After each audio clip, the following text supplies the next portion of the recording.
A federal high court in Abuja has sentenced Nnamdi Kanu, leader of the indigenous people of Biafra, to life imprisonment on terrorism charges. Justice James Omotosho found him guilty on all 7 charges, including incitement to violence, issuing sit-at-home on Mondays in the southeast, and broadcasting bomb-making instructions on Radio Biafra.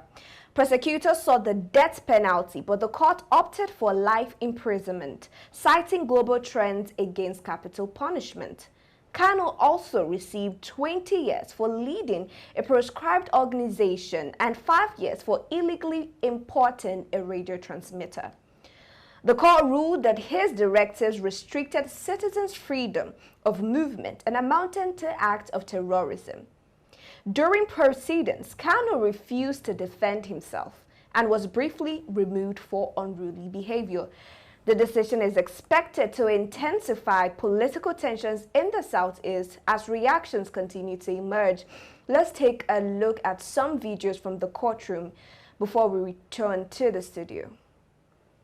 Is obliged to consider the nature and gravity of the acts of terrorism committed by the convict. It was against the acts of terrorism were against innocent Nigerians who reside in the southeastern states. It is also a terrorism act against Nigeria, whereby nobody felt safe and secure in Nigeria, having regards to the activities of IPOB and ESN.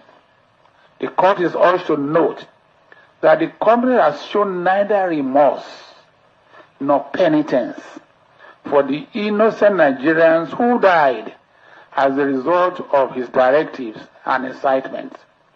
He has demonstrated no respect for the administration of justice. His conduct, even within the court, has been marked by arrogance and a heart far removed from humility. When he was going out, he looked at me and said, God will bless me. He won't say God will punish me. He said, God will bless me. And I say, amen. Because I'm a blessed man. It is not him, a convict, who can now put a curse on me. Welcome back to the studio. That was before the sentencing. Let's take a quick look at the actual sentencing before we fully return to the studio. Globally, is now being frowned upon by the international community. Consequently, and in the interest of justice, I hereby sentence the convicts to life imprisonment for the said counts 1, 4, 5, and 6 instead of death sentence. All right, now we've heard the sentencing. Nnamdi Kanu has been sentenced to life imprisonment, bordering on all 7 charges against him on the count of terrorism. Now, let's introduce ourselves. My name is Sharon Enemchukwu. I'm your host for the show, and I have with me in the studio my co-host in person of Ifoma Oji. Good evening. Welcome to the studio. Good evening, Sharon. Now we're going straight. We've seen the videos. We've heard the sentencing. Now let's have your take on the general sentencing and the charges leveled against Nnamdi Kanu, even going as far back as to the NSAS accusing him of 137 policemen deaths and the burning down of properties during that period, and also in possessing and bringing down illegally a radio transmitter which was found on him while he was arraigned. Let's have your take. I will start first of all by saying, okay, we have heard. We've heard the pronouncement, we've heard the sentencing. Can we move to the next chapter? The next chapter where the presidency will actually bring forth the clemency, and then he will be pardoned and he will be reinstated into maybe the police force or the military force. That's what the next chapter chapter is or should be. We are waiting for that. Okay, that's Because what you I believe. A don't lot think of people believe that yes, would be the that next. would be the next. That should be the next chapter, because it does not make sense. We could see clearly that this judge has some resentment towards Nnamdi Kanu. You could see that he said that he insulted. No, him. So that was from the federal government. The lawyer, the son from the federal government, was the one. Nnamdi Kanu said that God would punish him in this life and in the next. And that's what I'm saying. And that God will still punish him in this life and in the next. But it was because of it seems he's looking like it's because of that particular insult that he had to do what he did. Because to me, that thing is bad. That thing is You know, they were asking for death penalty. Now, the federal government asked for death penalty. Let me say something quite quickly. Are you sentencing him under a law that does not exist? As a matter of fact, go and check that law. It has been scrapped out by President Buhari. It's no longer in existence. So why are you still sentencing him on that court? That's that law. That's number one. And then number two, life imprisonment. We remember, what's that lady's name? Is it Aisha? Somebody that was pardoned by the presidency certain time when she killed her husband. Yes, for her husband's murder or death. Miriam. She was Miriam. Thank you. She was pardoned. So what happened to her? You pardoned her, and this person is still in custody. This person has been sentenced to life imprisonment. What happens to the shooting in Lekki Toll Gate? Where is the accountability? Who has been prosecuted? Who has been given or charged against what happened in that shooting? Nobody. We've not heard anything about that shooting. Should I talk about the Brigadier General? Have they caught these people? Have they prosecuted them? What is their charges? Now, this afternoon, we talked about a certain man that was given 20 years imprisonment. The leader of ISWAP was given 20 years imprisonment for the whole terrorist attack in different churches, different schools, and you're giving somebody that has not personally murdered anybody life imprisonment. Shame on the federal government.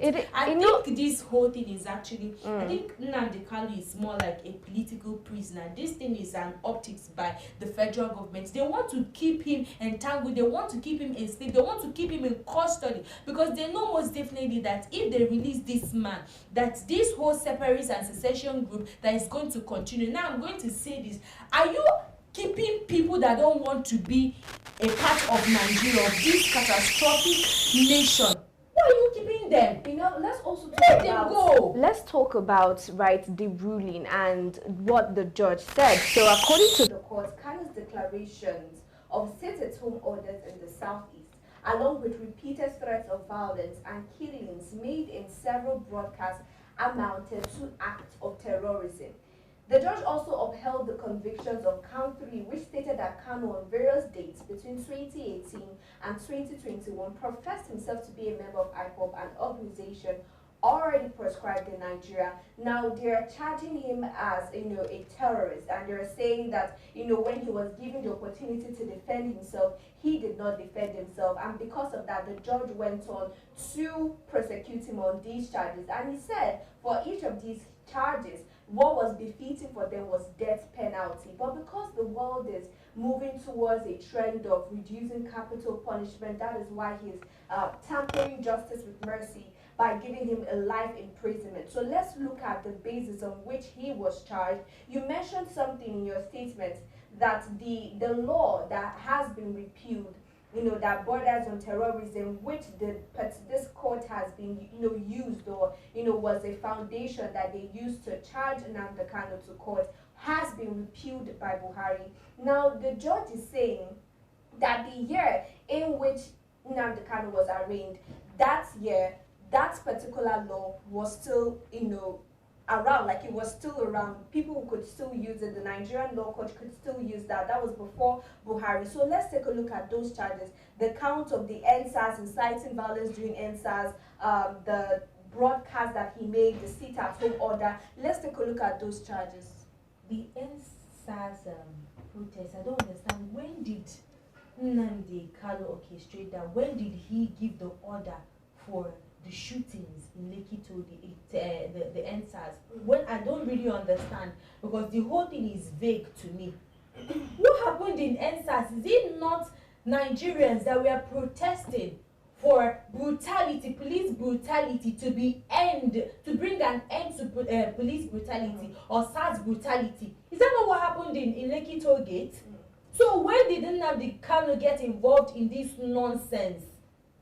See, to be honest, if I am so angry. I am so angry that the justice system in Nigeria does not favor the decent. I am so angry that this separatist group, that this particular group, the IPOB, have been agitating. Let's talk about the root cause of this agitation. Many years ago, this group have been saying, decades ago, more than decades ago, they have been agitating for this particular marginalization, sideline, that everything that has to do with government policies, that they are not included. They have been clamoring for inclusivity in governance. But did they see that forthcoming? They did not see that forthcoming. You know about the, what is it called, the budgeting. You know how much that was allocated to the southeast. These people have been agitating non-stop. Let us go. Since you don't want to include us, it is not of a big deal. Now they found somebody that could actually lead them probably to the promised land, and you're holding him. You went in 2015, I remember when he was arrested on treason charges, and then in 2017 he was actually released. He was cleared by the the Court of Appeal, and then he traveled to Kenya, and they the federal government kidnapped him and repatriated him down to Nigeria, and since then this man has been facing one court case to the other. What should I even talk about the law, that the act that that was repealed or revoked, rather, that they are holding him this thing for? It is a whole lot going on. We are seeing, right, the federal government, the counsel to the federal government, Adigboyega Awomolo, coming out after the sentencing to hail that particular sentencing of Nnamdi Kanu. You know, they wanted this to be a death penalty, and Justice Omotosho said because of the trend to reduce capital punishment, reduce it to life imprisonment. Now, in addition to that life imprisonment, is also being charged to 20 years imprisonment and 5 years imprisonment, just in addition to that. And there's a trending picture of Nnamdi Kanu in tears during the court's ruling, during that court proceeding. A lot of people have different opinion as to what exactly went down earlier today. Now, let's take it back before this sentencing was made and Nnamdi Kanu was given the room to defend himself in court, and he listed over 20 names, Wike being a part of that, a lot of prominent politicians with the APC government or supporting the APC government being a part of that. But for some reason, going forward, that did not hold. Now, let's talk about that defense. Do you think if Nnamdi Kanu had defended himself, that the ruling today would have changed or it would have remained the same? You know, during that time that he was asked to defend himself by the court, I remember we talking about him taking the advice, or rather seeking legal advice, or allowing other lawyers to represent him in court, because the charges that was against him was actually a treasonable offense. You understand? So it's not something to be taken lightly. Yes, we understand the fact that Nnamdi Kanu is a very intelligent and brilliant man, but at the same time, he doesn't know the nitty-gritty or integrity of that particular crime that he committed. So he needed legal advice, he needed legal representation. I remember that I was actually saying then that he should actually seek legal advice on how to go about this. But he decided, because of the fact that maybe his lawyers were not able to represent him well, he decided to represent himself, there was which was for me was the beginning of this whole downfall. He wrote a letter to the Supreme Court wanting to ask a particular question, and that question really was simple. He wanted to know under which law he is being tried, under which law is he being judged, because according to Nnamdi Kanu, there is no basis, right? There is no law that supports his trial, and that was the question. But after that whole letter, we saw him at the Supreme Court the other day, and coming back here, we're seeing today, November 20th, that the sentencing has been made. And even just earlier, just a few hours back, we saw the sentencing of an alleged Islam leader who was sentenced to 20 years imprisonment. Let's talk about that. Let's compare that, because a lot of comparison has come out on how known terrorists, people who have committed real terrorism, have been treated, and what has happened now to Nnamdi Kanu. Let's compare that. What do you think with that comparison? Nigeria, God, I was saying today that I think at this point I should not be identified as a Nigerian, because this country is a sham. This country is shameful to live in and to be a part of, to be honest with you, Sharon. I won't lie. Now, you're sentencing him to life imprisonment when Gumi is on the streets. Another comparison. When he's walking freely. When he's advocating for bandits, for terrorists, protecting them. But this is somebody that has done you no harm.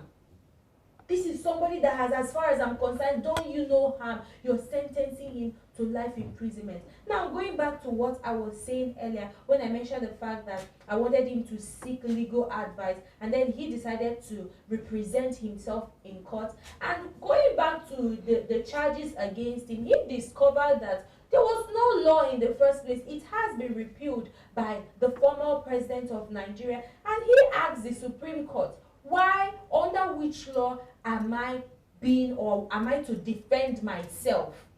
And I believe the Supreme Court could not answer that question. And now we are seeing that particular ruling, right? That's event that happened with him asking that question. One of the aims was to postpone the ruling of the November 20th decision, which is actually today. A lot of people, we saw posts from Omoyele Sowore coming out even hours before this came out, this particular ruling came out, coming out to say that it was already predetermined by the presidency and those in the ruling party. They'd already predetermined that he would either be given the life sentence or a death penalty, and it's all part of a plan. So now this is not as a result, according to what Omoyele Sowore is saying, this is not as a result of judicial proceedings. This is something that was decided long ago within a closed door meeting. Now, let's talk about politically, because what you said in the beginning, that this is something that Tinubu wants to do, right? And very close to 2027, when he's rerunning for presidency, he would give Nnamdi Kanu presidential pardon, and with that he would want to buy the vote of the Southeast, right? Now, if this is so, right, if this was predetermined before now, what does that tell us about our judiciary again, and the role of the executive when we talk about the presidency? I think the entire institution, judiciary, the executive, everybody are playing to the gallery. They are compromised. They know exactly what they are doing. I tell you, this judge, Justice Omotosho, that was actually reading this pronouncement, he doesn't even know what he's doing. I tell you, he doesn't know, because can you listen to the English? Can you listen to what he's saying? He doesn't even, who even proofread what he's reading in the first place? The judicial system in Nigeria, to be honest, is corrupt. I said it one day here in the studio, and I remember Sacramento was actually tackling me. It's corrupt, it's compromised, and I think at this point there is no redemption for the judicial system in Nigeria. They are playing to the ball game. They are playing to the bidding of the federal government, the presidency. Now we are already seeing what will happen in 2027, just like what he said. He's going to grant clemency to this Nnamdi Kanu, and then he will buy the entire vote of the Southeast. This whole thing is pre-planned, is premeditated. They know exactly what is happening, and I wish and I hope that the Southeast, the people in the Southeast who I know right now are already agitated, are already angry, and I tell you, this whole terrorism attacks, this is the beginning of it. So that's people are very. Do you think this would incite more violence? Do you think this would incite people more are violence? very. You know what we're going to be seeing? You see that time that he was held in custody, the beginning of this whole Nnamdi Kanu and the IPOB. where we had lockdowns, we had schools being shut, we had businesses being shut down. This is the beginning of something more heavier than what so we saw. if that We're is going to be see the more case, crippling what of should the be economy. what should be the go-to result of state governors now? I'm talking Southeast state governors, not just Southeast, but let's focus on them now, because this is a situation, a ruling that is particular to them. We've seen the Ohanese Indigo coming out to say that this ruling will not stand. We've seen videos already, just barely hours after the sentencing. Now, what should be the result of the southeastern governors, and not just the southeastern governors, but traditional rulers in the southeast? Okay, I think we're going to see, I'll talk first of all from the civil societies, people, the supporters of Nnamdi Kanu. We are going to see massive protests, we are going to see violent protests, we are going to see attacks on police stations, we are going to see vicious attacks on,